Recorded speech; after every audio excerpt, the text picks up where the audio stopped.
வேளையில் வந்திருக்கிற உங்களை ஒவ்வொருவரையும் ஆண்டவராகிய இயேசு கிறிஸ்து ஆசீர்வதிப்பாராக. பரிசுத்த ஆவியானவர் நம்மை இந்த நல்ல மாலை வேளையில் நடத்தட்டும். என்னோடு கூட இந்த நாள் தியானத்திற்காக மத்தேயு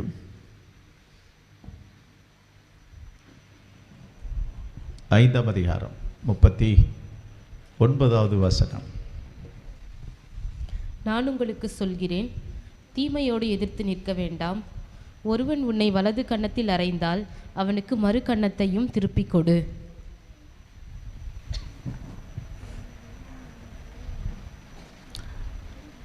இயேசு கிறிஸ்துவனுடைய 6 கட்டளை எத்தனை பேருக்கு தெரியும்னு தெரியல.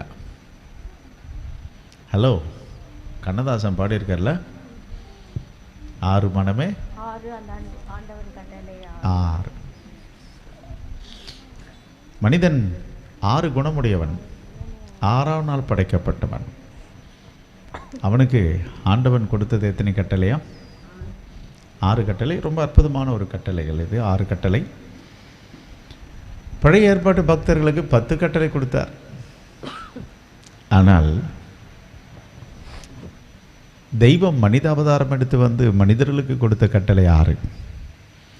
அந்த 6 பற்றி நிறைய பேசியிருக்கோம், நிறைய கேட்டிருக்கோம். அதில் 5வது கட்டளை 38வது வசனம் இப்படி சொல்லும்: கண்ணுக்கு கண், பல்லுக்கு பல் என்று. அந்த 10 கட்டளையில் ஒரு கட்டளை, கண்ணை எடுத்துட்டா கண்ணை எடுத்துட்டு, பல்ல உடைச்சா பல்ல உடைச்சிடு, பதிலுக்கு பதில் செய்யலாம். ஆனால் திருக்குமாரன் அன்பே இந்த உலகத்தில் பெரிய ஆயுதம் என்று போதிக்க வந்தவர். அவர் சொல்லுகிறார், நான் உங்களுக்கு சொல்லுகிறேன், ஒருவனும் தீமையோடு எதிர்த்து நிற்க வேண்டாம். அவ்வளோதான், அதில் முடிஞ்சு போச்சு எல்லாமே. எதுக்கு எதிர்த்து நிற்க வேண்டாம்? இங்கிலீஷில் கொஞ்சம் படிங்க. But I tell you not to resist an evil person.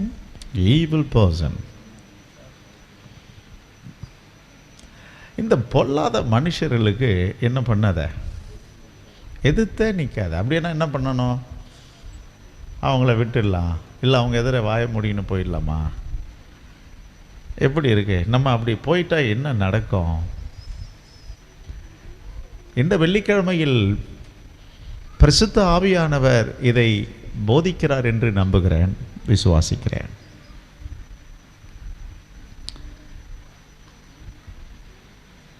ரொம்ப ஒரு அற்புதமான ஒரு வார்த்தையாக்கம் இது. என்ன அற்புதமான ஒரு வார்த்தை! Do not resist on evil. நீங்கள் தீமைக்கு எதிர்த்து நிற்காத, விட்டுடு தீமை என்றார். இது ஒரு மிகப்பெரிய ஒரு கணக்கு பாடம் மாதிரி இருக்கு.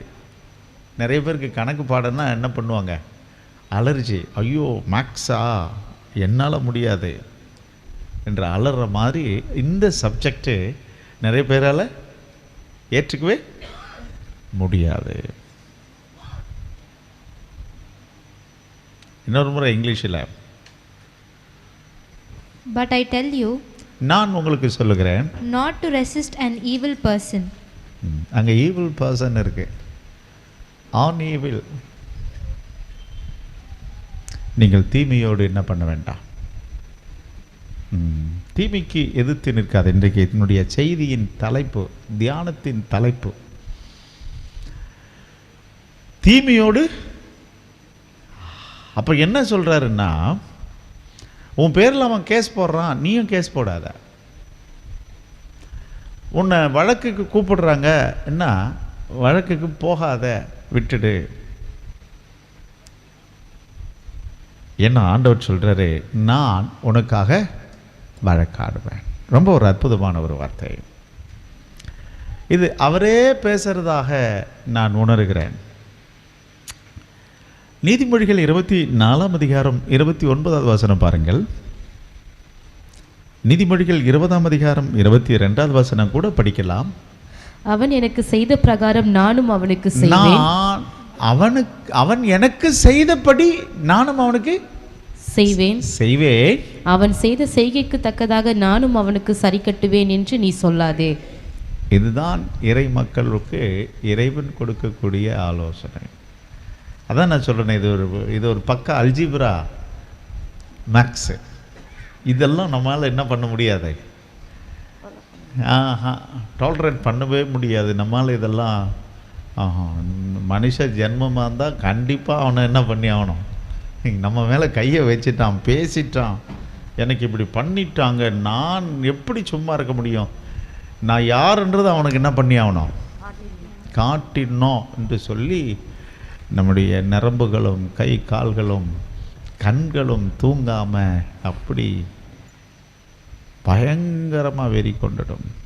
ஆனால் படைத்தவர் சொல்லுகிறார். 20ஆம் அதிகாரம் 22வது வசனம் நீதிமொழிகள். தீமைக்கு சரி கட்டுவேன் என்று சொல்லாதே. தீமைக்கு சரி கட்டுவேன் என்று சொல்லாதே. கர்த்தருக்கு காத்திரு. கர்த்தருக்கே காத்திரு. அவர் உன்னை ரட்சிப்பார். அவர் உன்னை தப்புவிப்பார். கவனிக்கிறீங்களா? இயேசு கிறிஸ்து மனிதனுக்கு என்ன தேவையோ அதை மட்டும் கற்றுக் கொடுக்கிறவர். இன்றைக்கு இந்த வாரம் இந்த நாளில் உங்களுக்கு என்ன தேவையோ அதை கற்றுக் கொடுக்கிறவர். இதுதானே ஆசீர்வாதமாக சொல்லுங்க ஐயா. இதுதான் ஆசீர்வாதம். உன் குடும்பத்தில் சண்டை இல்லாமல், உன் வாழ்க்கையில் கலகம் இல்லாமல், உன் வாழ்க்கையில் சமாதானத்தை கொடுக்கும்படி இறைவன் பேசுகிறார். வாழ்க்கையில் இதெல்லாம் ரொம்ப முக்கியமான விஷயங்கள். சரி, அப்போ இறைவன் இந்த இடத்துல சொல்லாதது ஒன்று சொல்றாரு, தீமையோடு நீ எதிர்த்து நிற்காதே.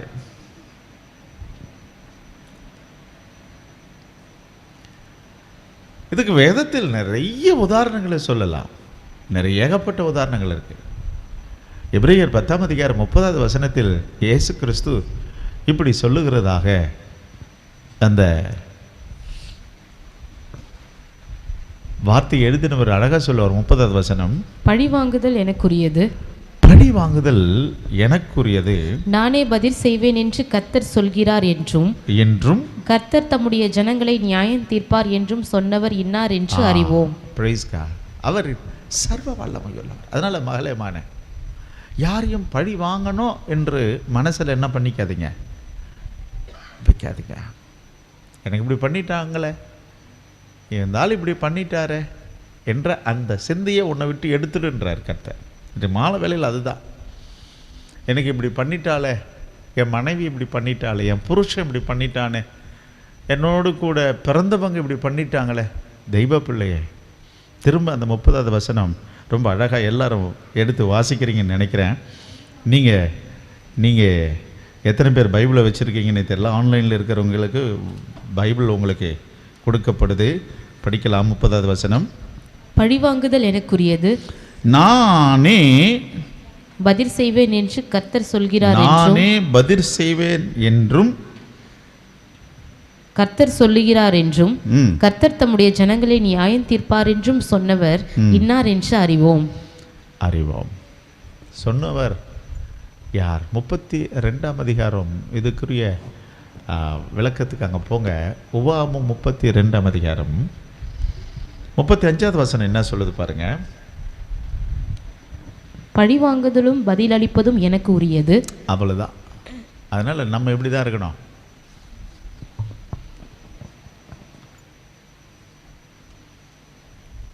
அமைதியா இருங்க. இயேசு கிறிஸ்து அந்த அதிகாரத்தில் சொல்லுகிற விதங்கள் ரொம்ப அழகாக இருக்கும். இப்போ நீங்கள் செய்ய வேண்டியது என்னென்னா, இங்கே பாருங்களேன், அவர் பதில் செய்வாராம். எப்படி வச்சுருக்கார் பாருங்களா அந்த செக்கை.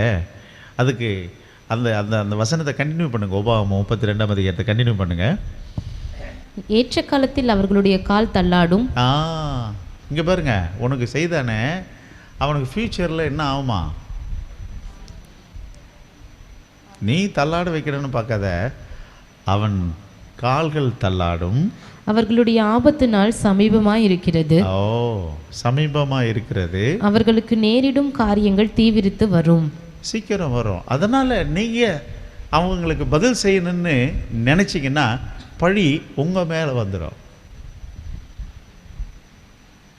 நாம் பதில் செய்யக்கூடாது. தெய்வ மக்கள் ஒன்று புரிஞ்சுக்கிங்க, நம்மை பதிலுக்கு பதில் செய்வதற்காக இறைவன் தெரிஞ்சுக்கல. அப்போது நான் பழி வாங்குவேன் என்று சொல்லுகிறவர் யாருன்னா, எனக்காக வழக்காடுகிறவன்.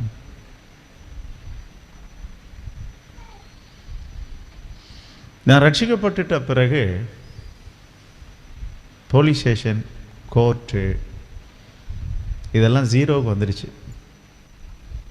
மத்திசம், கட்ட பஞ்சாயத்து இதெல்லாம் ஜீரோவுக்கு வந்துடுச்சு. ஏன்னா மனிதன் செத்து போகிறவன். இன்றைக்கு இருந்து நாளைக்கு அவனால் உயிரோடு எழும்புறது கூடாத விஷயம். அதனால் மேக்சிமம் இப்படிப்பட்ட வழக்குகளுக்கு விலகி போகிறது ரொம்ப நல்லது. ஆனால் நிறைய இன்றைக்கு பார்த்திங்கன்னா கோர்ட்டில் ஜட்ஜஸ் எல்லாம் தலையை பிச்சுக்கிறாங்க. ஏன்னா அவ்வளோ வழக்கு இருக்குது. வேதம் நமக்கு சொல்லிக் கொடுக்குறது என்ன தெரியுமா? வாசித்து பாருங்கள். கொரிந்தியரின் புஸ்தகம், கொரிந்தியருக்கு ரொம்ப அழகாக எழுதுவார். 1 கொரிந்தியர் 6ஆம் அதிகாரம் 7வது வசனம். நீங்கள் ஒருவரோடொருவர் வழக்காடுகிறது எவ்விதத்திலும் குற்றமாயிருக்கிறது. போதும். வழக்காடுறதே எப்படி இருக்குதா? இது கிறிஸ்தவர்களுக்கு சொல்கிறதுங்க, மனுஷர்களுக்கு அல்ல. யாருக்கு? கிறிஸ்தவர்களுக்கு. கணவன் மனைவி பிரச்சனைகள், உறவுகள் பிரச்சனைகளுக்கு வேதம் சொல்லுகிறது நீங்கள் வழக்காடுவது எப்படி இருக்குதா?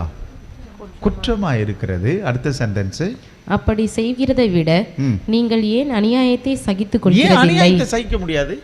ஏன் நஷ்டத்தை பொறுத்து கொள்கிறதில்லை? எப்படி இருக்குல்ல? ஏன் நஷ்டத்தை உன்னால் பொறுத்துக்க முடியல? ஏன் அநியாயத்தை சகிக்க முடியல? இது ரெண்டும் உன்னால் முடியல. ஆனால் எதுக்கு மட்டும் போயிடுறோம்?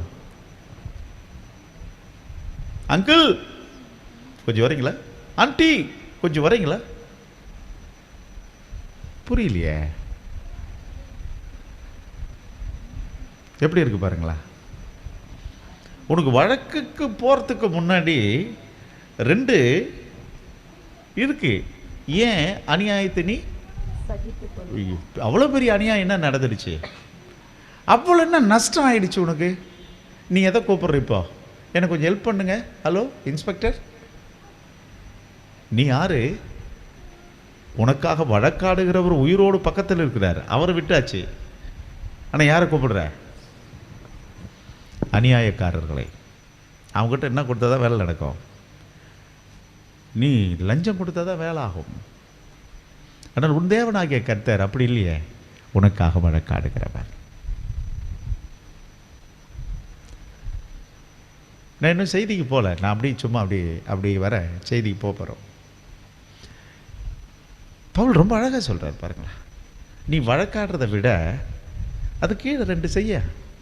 நஷ்டத்தை ஏற்றுக்க, ஒன்றும் ஆக போகிறதில்ல. ஏன்னா உன்னோடு இருக்கிறவர் உயிரோடு இருக்கிறவர்.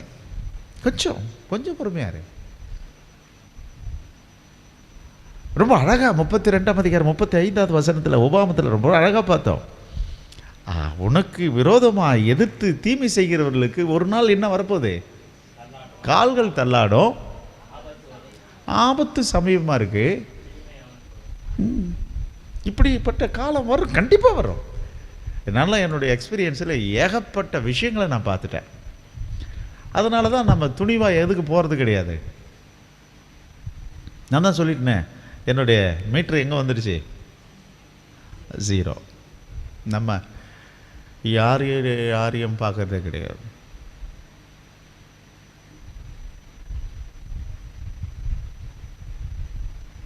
ஏன்னா 99.9% நம்ம பிரச்சனைக்கும் போகிறதில்ல. அதை விட்டு வெளியே வந்துட்டோம். 1% தேடி வந்தால் அது எப்படி போகணுமா? தீமையை எதிர்த்து விட்டுடு உள்ள. உள்ள விடு.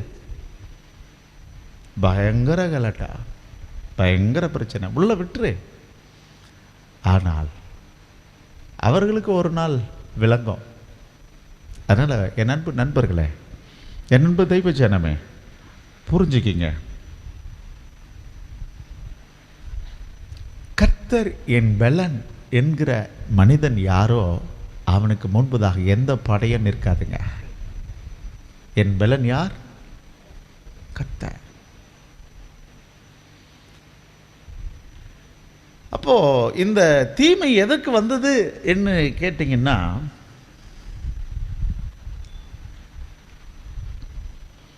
உனக்குள்ளே பகையை மூட்டி பழி வாங்குவதற்காக வந்த தீமை.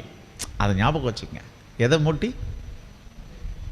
எதை மூட்டுது? இப்போ பகையை மூட்டி பழி வாங்க வந்திருக்குதுன்னு நினைங்க.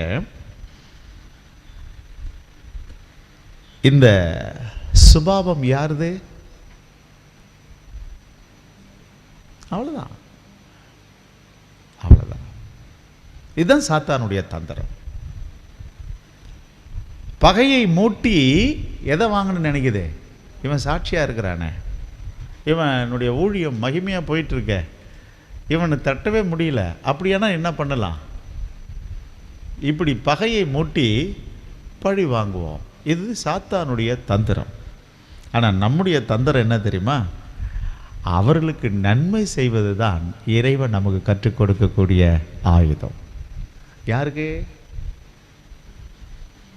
உன்னை கோல் மூட்டுனானே, உனக்கு விரோதமாய் பழி வாங்கணும்னு துடிக்கிறானே, அவனுக்கு என்ன செய்யுங்க? நான் திரும்ப சொல்கிறேன், மனுஷன் அவனால் ஒரு முள்ளு குத்தினா கூட அவனால் தாங்கவே முடியாது. அவன் கையில் இருக்கிற ஒரு நகம் பிச்சுக்கிட்டு அதை கட் பண்ணும்போது தப்பாக கட் பண்ணிட்டா கூட என்ன ஆகிடும்? துடிச்சு போயிடுவான் மனிதன்.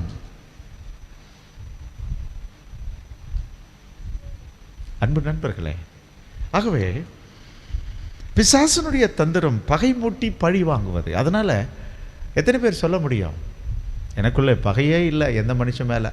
ஸ்தோத்திரம். யாருன்னா சொல்ல முடியுமா? என்னங்க சிரிக்கிறீங்க? ஆன்லைனில் இருக்கிற நீங்கள், எனக்கு பகையே இல்லைப்பா. அந்த நிலை என்னைக்கு வருதோ அன்றைக்கு தான் நீங்கள் ஆன்மீகத்தில் ஓரளவுக்கு வந்திருக்கிறோன்னு அர்த்தம். பகையே இல்லை. அப்போ பகையே இல்லைன்னா என்ன பொருள்னா, ஆசையே இல்லை. ஆசை எங்கே வருதோ அங்கே என்ன வருது? பகை வருது. ஆசையே இல்லைன்னா பகையே இல்லை. சரி,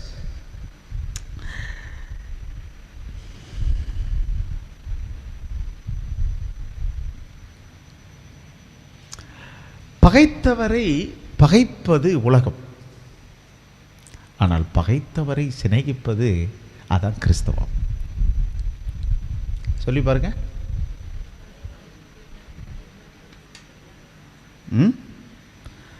பகைத்தவரை நண்பனாக்குவது இதுதான் கிறிஸ்தவம்.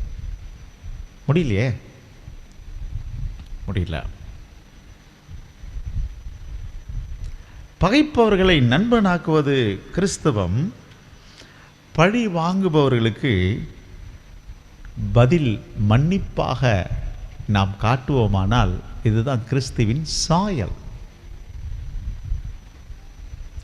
பேச நல்லா இருக்கும், எழுத கூட நல்லா இருக்கும். நான் தான் சொல்கிறேனே, இது என்ன பாடம் இன்றைக்கி? Maths, algebra. இது ப்ராக்டிஸ் பண்ணணும். இது முடியுமா? இது சாத்தியமா? இதை பற்றி தான் எனக்கு ஒரு வெளிப்பாடு வரும் பொழுது ரொம்ப சந்தோஷப்பட்டேன். என்ன எதை கற்றுக் கொடுக்குறாரு? அவருடைய அனுபவங்களை என்ன பண்ணுறாரு? கற்றுக் கொடுக்குறாரு. பழி வாங்குவது பலன் அல்லங்க, அது பலகீனம். வேதம் சொல்லுது பழி வாங்குவது என்ன கிடையாது, பலனே இல்லை. அது பலன் எது தெரியுமா? சகிப்பதும் மன்னிப்பதும். அங்கே தான் இருக்குது உங்களுடைய டாலரேட். பரவாயில்லையப்பா. மன்னிப்பதும் சகிப்பது தான் என்னதுங்க? பெலன். எவ்வளோ பெலன் இருக்கு பார்த்துருவோமே. அப்போ நம்ம நம்ம நம்ம எதை டெவலப் பண்ணணும்? ஹலோ, என்ன எல்லாம் கணக்கு பாடம் எடுக்கும்போது எல்லாம் தலையை கொஞ்சிட்டு இருக்கிறீங்க, என்னடா இது, எப்படிடா இந்த பாடத்தை புரிஞ்சுக்கிறதுன்னு? இந்த பாடம் இல்லாவிட்டால் நீங்கள் ஜெபிக்கவே முடியாது. ஜெபம் கேட்கப்படாது. இறைவனோடு கூட உறவாடவே முடியாதுங்க. நீங்கள் தீமையை வச்சுக்கிட்டு ஜெபிச்சு பாருங்க, பகையை வச்சுக்கிட்டு ஜெபிச்சு பாருங்க, பகையோடு கூட ஊழியத்தை செஞ்சு பாருங்க, பழைக்கையோடு கூட குடும்பம் நடத்தி பாருங்க, எப்படி இருக்கும்? நீங்கள் பாருங்களேன், ஒரு உதாரணத்தை சொல்கிறேன். குடும்பங்களில் சவுண்டு வரத்துக்கு காரணம்னா காதை கேட்கல, காதெல்லாம் கேட்குது, உறவுல எங்கே போயிட்டாங்க? ஏய் சேகரே, உங்கள் அப்பாவை சாப்பிட சொல்லு. புரியுதா? அவர் பக்கத்தில் தான் இருக்கார். இப்போ என்ன ஆகிப்போச்சு? உறவுகள் விரிசல் ஆகிப்போச்சு. நண்பர்களே, தெய்வ பிள்ளைகளுக்கு அழகே தீமைக்கு எதிர்த்தே பேசாதீங்க, எதிர்த்தே நிற்காதீங்க, விட்டுடுன்றாரு.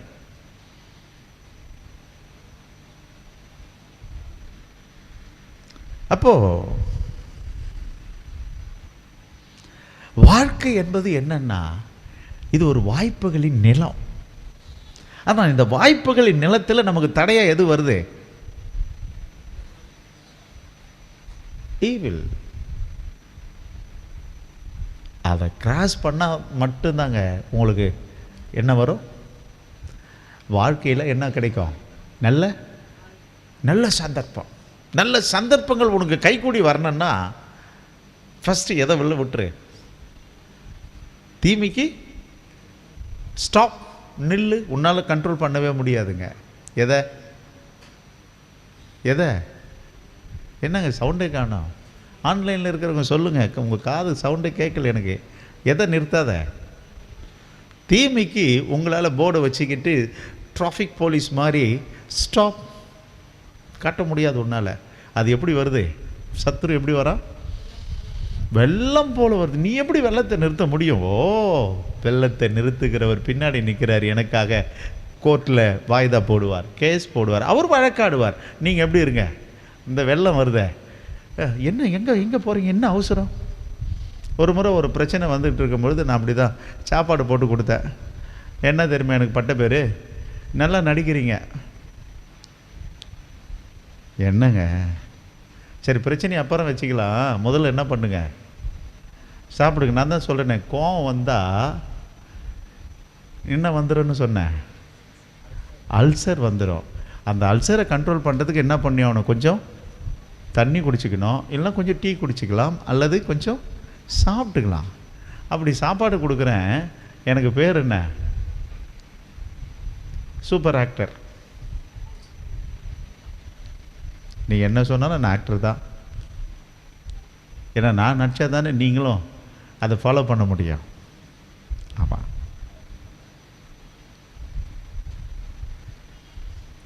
எப்பவுமே தாய் தகப்பன் யார் தான்? நடிகர்கள் தான். ஏன்னா நம்ம நடிக்கிற நடிப்பு தானே, நம்ம பேசுகிற பேச்சு தான் பிள்ளைகளுக்கு தமிழ் வந்தது. அவங்க இங்கிலீஷை மலையாளமாக பேசுகிறாங்க, நம்ம தமிழ் பேச கற்றுக் கொடுத்தோம், நடித்தோம், அவங்களும் பேசுகிறாங்க. ஸ்லாங் எங்கேருந்து வந்துச்சு? அதனால் என் அன்பு மக்களை, இந்த வாழ்க்கை எப்படிப்பட்டது?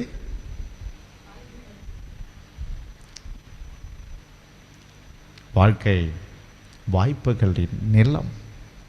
இதில் தினந்தோறும் நமக்கு புதுமைகள் நிறைந்தது. நாளைக்கு என்ன நடக்குன்னு? ஆமாம், நல்லா தான் இருந்தேன், ஹாஸ்பிட்டல் போயிட்டு வரதுக்குள்ளே தும்மிட்டு இருக்கிறேன், இருமிட்டு இருக்கிறேன். அப்போது தினந்தோறும் வாழ்க்கையில் என்ன வருது? புதுமைகள் நிறைந்தது. சில நேரங்களில் இந்த வாழ்க்கையில் தேர்றது கடினமாகுது. என்ன ஆயிடுது? பிரச்சனை நம்ம என்ன பண்ணுதுங்க? சூழ்ந்துடுது. மத்தியானம் 12 மணி, சாயந்தரம் 6 மணி மாதிரி கார் மேகம் மூடிடுது. காரணம் என்ன வந்திருக்கு? இப்போ தீமை, பிரச்சனை, ஒரு மன பாரம், நெஞ்சின் பாரம். அதனால என் அன்பு சகோதரனே, சகோதரியே, எதையும் உன் மனசில் வைக்காத. அதான் 10:30 எபிரேயரில் சொன்னது போல, நான் பதில் செய்வேன் என்று சொல்லுகிறவர் இன்னார் என்று நாம் அறிவோம். அறிச்சுக்கங்க, அவர் எனக்காக பழிக்கு பழி வாங்குவார். இன்னும் கொஞ்சம் இந்த செய்தியை ஆழத்துக்கு கொண்டு போகலாம். வாங்க என்னோடு ரோமர் 12ஆம் அதிகாரம் 17வது வசனம். ஒருவனுக்கும் தீமைக்கு தீமை செய்யாதிருங்கள், எல்லா மனுஷருக்கு முன்பாகவும் யோக்கியமானவைகளை செய்ய நாடுங்கள். எல்லாருக்கும் முன்பதாக எப்படி செய்ய நாடணுமா? ஆமாம். ஸோ குடும்பம் நடத்துறவங்க இந்த வாய்ப்புகளின் நிலத்தை அழகாக பயன்படுத்திக்கணும். அதனால் டெய்லி இந்த வாழ்க்கையில் புதுமைகள் இருக்கும். இந்த புதுமைகள் நிறைந்த இந்த வாழ்க்கையில் சில நேரங்களில் நாம் என்ன ஆகிறோம்னா தவறிடுறோம், மிஸ் ஆயிடுது. ஆனால் இந்த டேப்லெட்டெல்லாம் பத்திரமா வச்சுங்க. இந்த ஹார்ட் பேஷண்ட்ஸுக்கு ஒரு சின்ன டேப்லெட் கொடுப்பாங்க. அவங்களுக்கு டக்குன்னு ஏதாவது ஒன்று வந்தால் என்ன பண்ணோம்? நாக்கு கீழே அந்த டேப்லெட்டை, ஆஸ்பிரினா என்ன டேப்லெட்டுங்க, நாக்கு கீழே வச்சுக்கணும். அந்த மாதிரி இப்படிப்பட்ட வேத வசனங்களை என்ன பண்ணிக்கணும்? டேப்லெட்டை போட்டுக்கணுங்க. சிலருக்கு சில வசனங்களை வச்சுருப்பாங்க. வியாதியா இந்த வாக்குத்தத்தமாக பேசிக்கிட்டே இருப்பாங்க. சிலருக்கு ப்ராப்ளமாக அந்த வசனமாக பேசுவாங்க. நான் சொல்லுவேன், முக்கியமாக இந்த வசனங்களை வைங்க. ஏன்னா டெய்லி என்ன வருது நமக்கு? நிறைய பிரச்சனைங்க. தயவுசெய்து வாயாடாதுங்க. ஏன்னா வாய்ப்புகளின் நிலம் வாழ்க்கை. உன்னுடைய வாய்ப்பை தட்டி பறிச்சிடும். எது? உன்னுடைய கோபம், உன்னுடைய எரிச்சல், உன்னுடைய சகிக்க முடியாத சில தவறுகள், உன்னுடைய நன்மையை அது என்ன பண்ணிடுது? தடை பண்ணிடுது. நீ வாழ வேண்டிய வயதில் நீ விதவை கோலத்துக்கு போயிடுற. கொஞ்சம் பார்த்துக்கங்க. நீ சந்தோஷமாக இருக்க வேண்டிய பிள்ளை நீ கண்ணீரோடு கூட மூளையில் போய் உட்காந்துடுற. சிலர் இந்த விஷயத்தில் ஃபெயில் ஆகிடுறாங்க. ஏன்னா வாழ்க்கை என்ன நிலம்?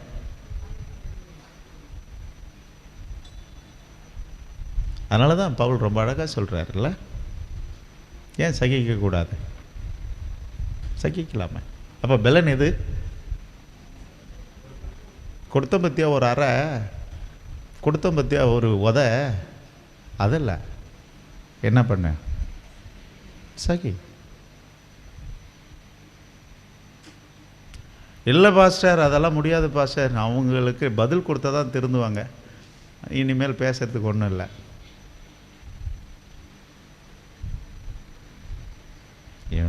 ரொம்ப அழகாக சொல்லார், தீமைக்கு அது வர ஸ்பீடுக்கு உன்னால நிற்கவே முடியாது, விட்டுடுன்றாரு. போட்டோம். உங்களுக்கு ஞாபகம் இருக்கா? எனக்கு இந்த இந்த இந்த வசனம் வந்த உடனே எனக்கு நேரம் எசபேல் தான் ஓடி வந்தா. விடு விடு, உள்ள விடு, உள்ள விடு. யார் சொன்னது? அத்தாலியாலா எசபேலா? அத்தாலியல். எசபேல் பொண்ணு இல்லை, அத்தாலியல். உள்ள கோயிலுக்கு உள்ள விடு. யோவாசை தூக்கிறதுக்கு அவ வரா, உள்ள விடு. ஏன்னா அவளை என்ன பண்ண முடியாது நம்மால. ஆஹா, ஸ்தோத்திரம். இப்போவும் எவ்வளோ ஜெபம் பண்ணோம், ஃபாஸ்டிங் என்ன, நைட் ப்ரேயர் என்ன,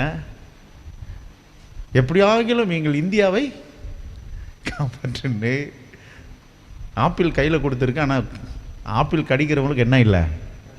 பல் இல்லை. அதுதான் இப்போ இந்தியாவில் நடக்கிற ஆட்சி. அவங்களால என்ன பண்ண முடியாது?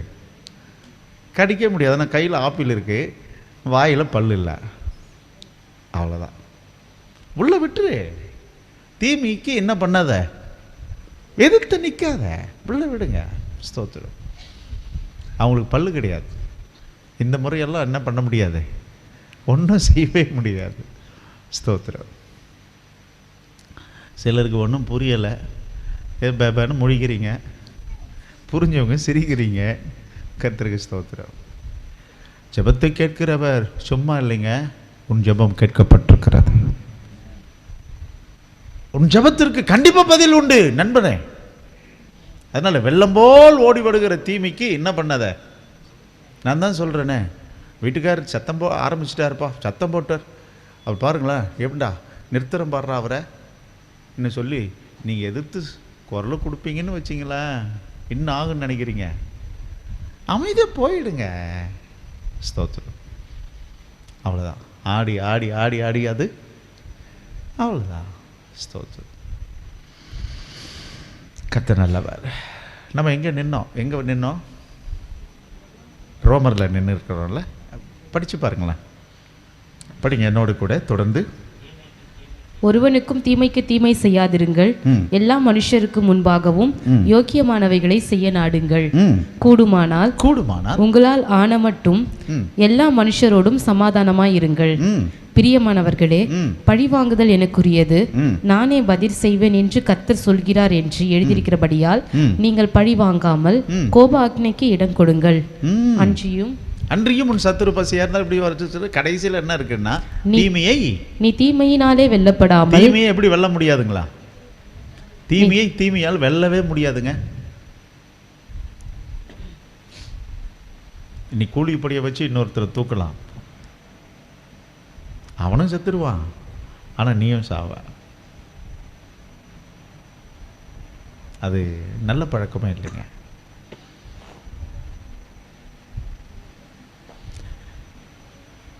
நான் திரும்ப சொல்கிறேன், உன்னை எதிர்க்கிறவர்கள் எதிர இல்லைனாலும் அவங்கள பற்றி நீங்கள் பேசாதீங்க. ஏன்னா தீர்ப்பு செய்கிற ஒரு பக்கத்தில் இருக்கார், ஆள் இல்லாமல் இருக்கலாங்க. ஆனால் உனக்கு தீர்ப்பு செய்கிறவர் யார்? அவங்கெல்லாம் இல்லை. யார் பக்கத்தில் இருக்கிறது? உனக்கு நன்மை வரணும்னா பேசாத. யார்கிட்ட தான் நன்மை வரணும்? அவர் பார்த்துட்டே இருக்கார் எல்லாத்தையும்.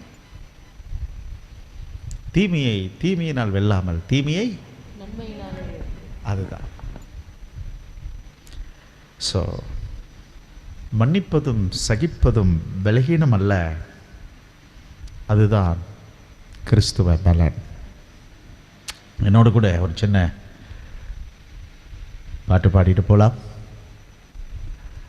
2 கொடுத்தம்பை.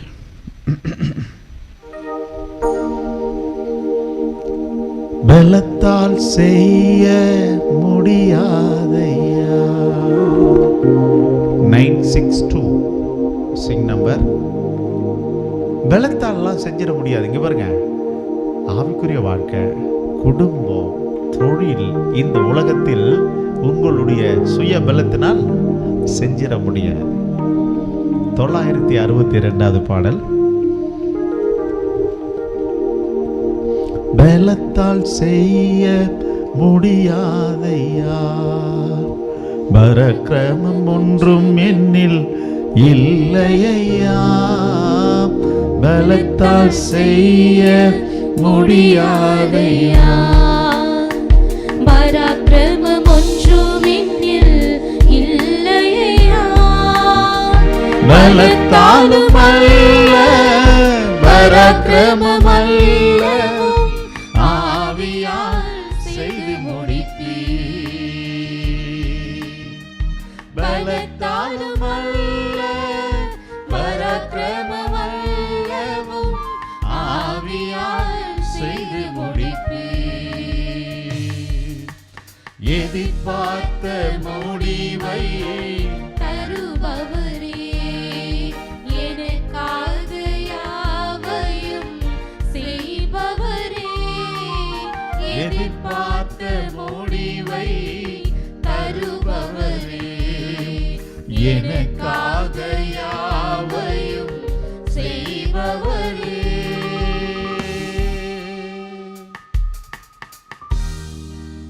அதனால் பழைய ஏற்பாட்டு பக்தருடைய அனுபவத்திலெல்லாம், தாவீதினுடைய அனுபவத்திலெல்லாம் பார்க்கும் பொழுது அவங்களாம் யுத்தம் பண்ணி ஜெயித்த மாதிரி தெரியும். ஆனால் அவர் கவிதை எழுதும்பொழுது நான் அப்படி ஒன்றும் இல்லைன்னுவார். யார்? தாவீது. அதனால் நிறைய வசனங்கள் பார்க்குறத விட வாழ்க்கையில் வசனங்களை மாலையாக்கிப்போம். அதுதான்.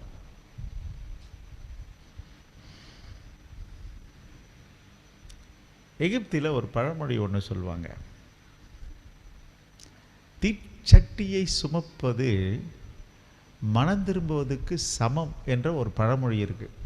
எகிப்து பழமொழி. எதை சுமப்பது?